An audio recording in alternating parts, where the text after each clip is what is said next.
نحمده ونصلي ونسلم على رسوله الكريم اما بعد فاعوذ بالله من الشيطان الرجيم بسم الله الرحمن الرحیم.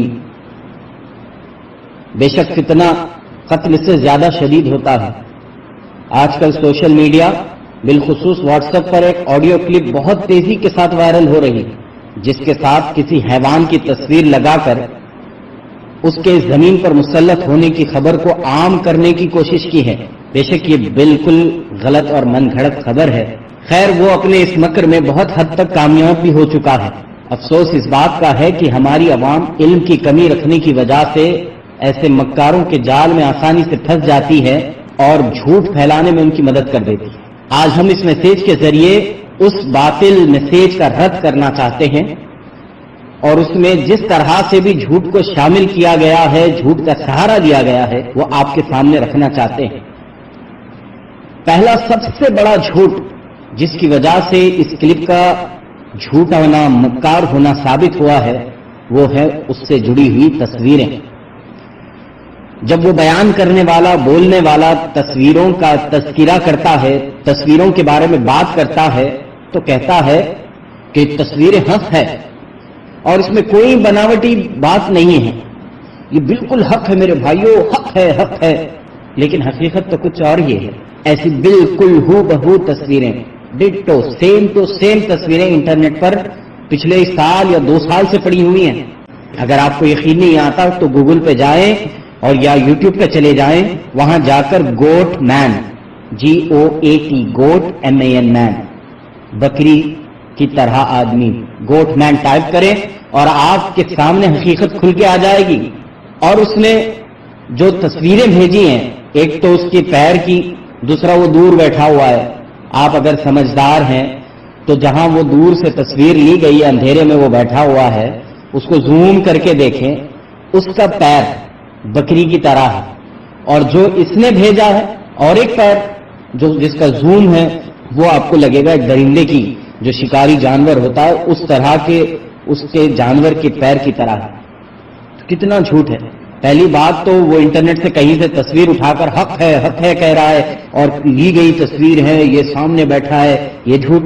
پھر دوسرا جھوٹ کے وہ پیر آپ ملا کے اس کے دیکھ سکتے ہیں. آگے بھی اس نے اس کلپ میں بہت سارے جھوٹ بولے ہیں. میں آپ کو 2 جھوٹ اس کے سامنے رکھتا ہوں. جیسے کہ اس نے کہا کہ یہ حیوان ایسا ہے کہ اس کی رفتار پلک جھپکنے کے جیسی ہے، ہوا سے باتیں کرتا ہے، ایسا ہے ویسا ہے، اس کا تفسیرہ بیان کر رہا ہے، ایسا ہے. پھر اس کو ثابت کرنے کے لیے ایک واقعہ بیان کرتا ہے کہ آپ کو یقین نہیں آتا تو سنیے.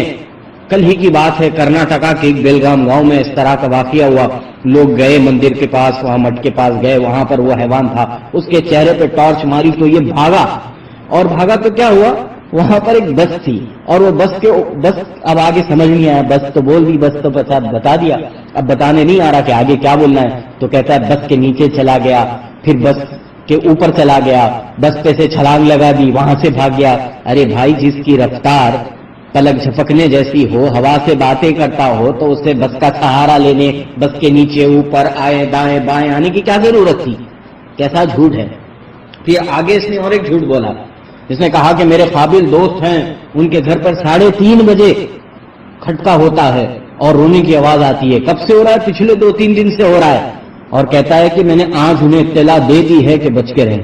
ارے بھائی، 3 دن سے ان کے گھر پر 3:30 بجے رات کو کھٹکا ہو رہا ہے، انہوں نے 3 دن سے دروازہ کھولا نہیں، دیکھا نہیں کون آیا کیا ہوا، اور آج تم نے اطلاع دی تو 3 دن سے وہ ان کو پہلے سے پتا تھا کہ حیوان آ چکا ہے. کیا جھوٹ کہتے ہو. اور اس میں سب سے بڑا فریب یہ ہے کہ میسیج کو شروع کرتے ہوئے خطبہ پڑھتا ہے، الصلاۃ والسلام علیک یا رسول اللہ پڑھتا ہے، اور بیچ میں کہتا ہے کہ تعویذ ہو تو سینے کے پاس رکھ لو، تعویذ سے وہ دور رہتا ہے. پھر کہتا ہے کہ مسجد سے 40 قدم دور تو درگاہ سے 200 قدم دور، درگاہ کی اہمیت بتاتا ہے. پھر آگے کہتا ہے کہ اللہ والے رات کو گشت کرتے ہیں، وہ اسے ختم کر دیں گے، تم مزار پہ جا کے دعا کرو. پھر آگے ختم کرتے ہوئے میسیج میں پڑھتا ہے امداد کن، ہر رنج و غم آزاد کن. پڑھنے بھی نہیں آ رہا، کیسے پڑھتے ہیں. پھر آگے غوث اعظم بمنے بے سرو ساما مددے.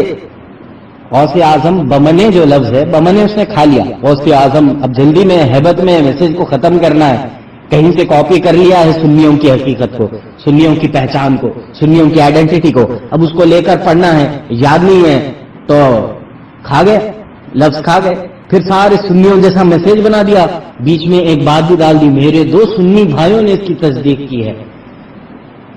اس میسج کو دیکھتے ہوئے ایسا لگتا ہے یا تو کسی ایک بھولے بھالے سنی نے کسی کے سننے پر یا اپنی بدماشی سے میسج کو ڈال دیا ہے، یا پھر کوئی فریبی مکار وہابی ضرور اس کے پیچھے ہے، جو یہ چاہتا ہے کہ سنیوں کے نام سے، سنیوں کے طریقے سے ایک جھوٹ کو دنیا میں پھیلایا جائے اور کل اسی جھوٹ کو سامنے لا کر سنیوں کو جھوٹا کہا جائے۔ تو میں کہتا ہوں تم جو بھی ہو، اگر تم سنی ہو اور تم نے اس میسج کو مذاق کے طور پر لوگوں میں فتنے کے طور پر پھیلایا ہے تو توبہ کرو کہ تم نے رسول پاک علیہ الصلاۃ والتسلیم کا نام لیا، تم نے غوث اعظم رضی اللہ تعالیٰ عنہ کا نام لیا، تم اس میں پکڑ میں آ سکتے ہو۔ نہیں، اگر بات ایسی نہیں ہے اور تم سنی نہیں ہو اور تم وہابی ہو اور تم سنیوں کا سہارا لے کر، سنیوں کی آئیڈینٹی کا سہارا لے کر، سنیوں کی پہچان کا سہارا لے کر ایک میسج بنا کر دنیا میں عام کر یہ سنیوں کو بدنام کرنا چاہتے ہو تو سنو، اہل سنت والجماعت تمہارے جیسے مکاروں کی مکاریوں سے کبھی نقصان میں نہیں آیا، کوئی کچھ بگاڑ نہیں سکتا اس جماعت کا۔ تم اپنا مکر کرتے رہو، تم مکار ہو اور تمہیں اس کی سزا ملے گی، دنیا میں بھی ملے گی، دنیا سے جانے کے بعد زمین میں دفن ہونے پر بھی ملے گی، اور حشر میں اٹھو گے تو ذلت کے ساتھ اٹھو گے۔